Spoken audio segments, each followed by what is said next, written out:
Hi guys, അപ്പോൾ ഒരു cooking video ആണ് ഇന്നത്തേത്. അപ്പോൾ നല്ല മഴ നടന്നുകൊണ്ടിരിക്കുകയാണ് വെളിയിൽ. മുമ്പ് ഞാൻ ഈ നെയ്ച്ചോറ് വെക്കുന്ന വീഡിയോ ഇട്ടിട്ടുണ്ടായിരുന്നു. അപ്പം ഓൺ വോയിസ് വീഡിയോ ഇടാമോയെന്ന് ഒരു കമൻറ്റ് വന്നു. അപ്പോൾ വിചാരിച്ചു ഇന്ന് ഇടാമെന്ന്. അപ്പോൾ 2-3 ദിവസമായിട്ട് മീനൊന്നും ഇല്ലാത്തത് കൊണ്ട് വെജിറ്റബിളായിരുന്നു. അപ്പോൾ ഇന്ന് നമുക്കൊരു വെറൈറ്റിക്ക് ഇങ്ങനെ ചെയ്യാമെന്ന് വിചാരിച്ചു. ഞാൻ നെയ്യിൽ സവാള പൊരിച്ചെടുത്തതിന് ശേഷം മാറ്റി വെച്ചിട്ട് അതേ നെയ്യിൽ തന്നെ പിന്നെയും സവാള, ഗ്രാമ്പൂ, പട്ട, ഏലക്ക ഒക്കെ ഇട്ട് വഴറ്റിയെടുക്കും ഗൈസ്. അതിന് ശേഷം നമ്മൾ അരി, ഞാനിവിടെ 3 ഗ്ലാസ് അരിയാണ് എടുത്തത്. 3 ഗ്ലാസ് അരിക്ക് 6 ഗ്ലാസ് വെള്ളം എന്ന വിധത്തിലാണ്. പിന്നെ നമ്മൾ ആവശ്യത്തിന് ഉപ്പൊക്കെ ഇട്ട് കൊടുത്ത് വെള്ളമൊക്കെ വെച്ചിട്ട് അടച്ചു വെച്ചൊരു 2-3 വിസിൽ കേട്ടിട്ട് ഓഫ് ചെയ്യണം. നമ്മൾ അരിയുടെ വേവ് അനുസരിച്ചിരിക്കും. അതിനിടയിൽ കൂടെ ഞാനിവിടെ പയറുകറി സെറ്റ് ചെയ്തായിരുന്നു. ജസ്റ്റ് തട്ടിക്കൂട്ട് പയറുകറിയായിരുന്നു. പയറുകറി വെച്ചു. അതിനുശേഷം ഞാൻ സലാഡൊക്കെ അരിഞ്ഞു. പിന്നെ അച്ചാറുണ്ടായിരുന്നു.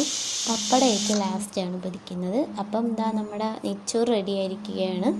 ഈ സമയം കൊണ്ട് ഞാൻ എൻ്റെ ഡുട്ടൂട്ടനും പോയി കുളിച്ചിട്ട് വന്നു ഗൈസ്. കുളിച്ചിട്ട് വന്ന് ഞങ്ങൾ കണ്ണാടിയുടെ മുമ്പിൽ നിന്ന് കുറച്ചൊരു ഷോ കാണിച്ചു. ഞങ്ങൾ ഫുഡ് കഴിക്കാൻ പോയി. അപ്പോൾ ഫുഡ് അടിപൊളിയായിരുന്നു. Okay, bye guys, thank you.